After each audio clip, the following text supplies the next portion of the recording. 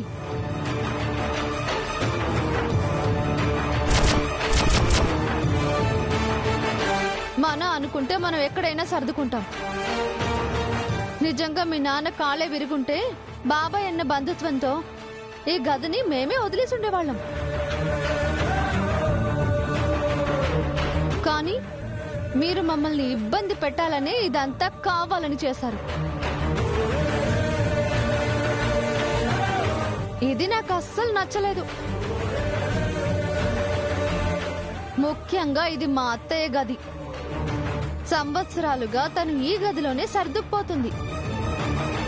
ఇది కూడా లేకుండా చేశారు కాబట్టి మీకు బుద్ధి ఎలా చెప్పాలో అలా చెప్తాను. నాకు సర్దుకుపోవడమూ తెలుసు, సమస్యలొస్తే చీల్చి చెండాడడమూ తెలుసు. Just wait and watch.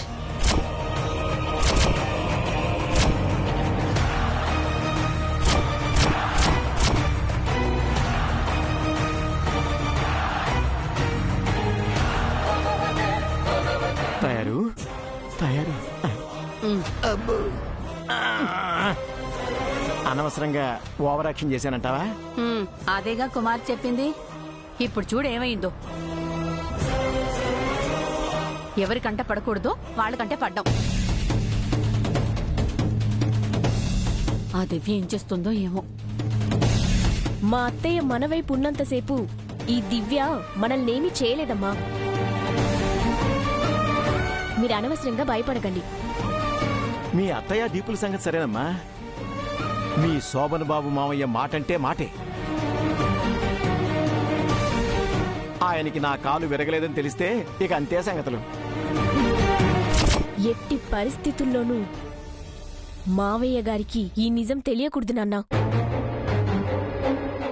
మావయ్య గారికి నిజం తెలియకపోతే దివ్య మనల్నేమీ చేయలేదు.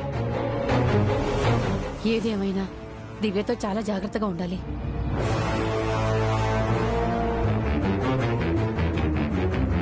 Wait and watch.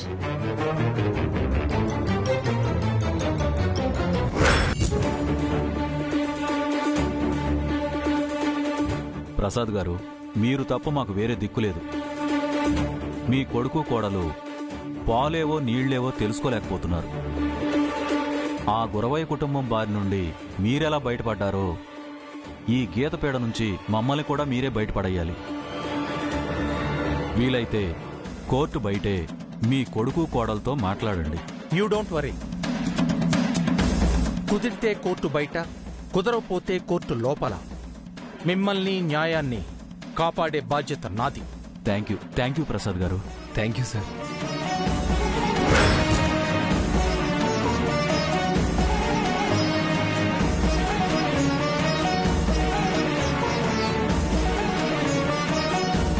పదండి పదండి.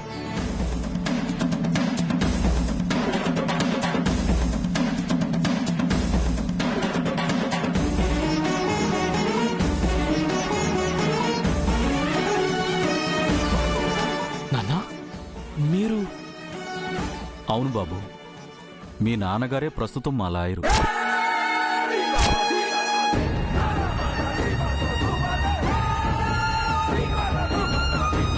నాన్నా, మీరు వీళ్ల వైపు వాదిస్తున్నారా?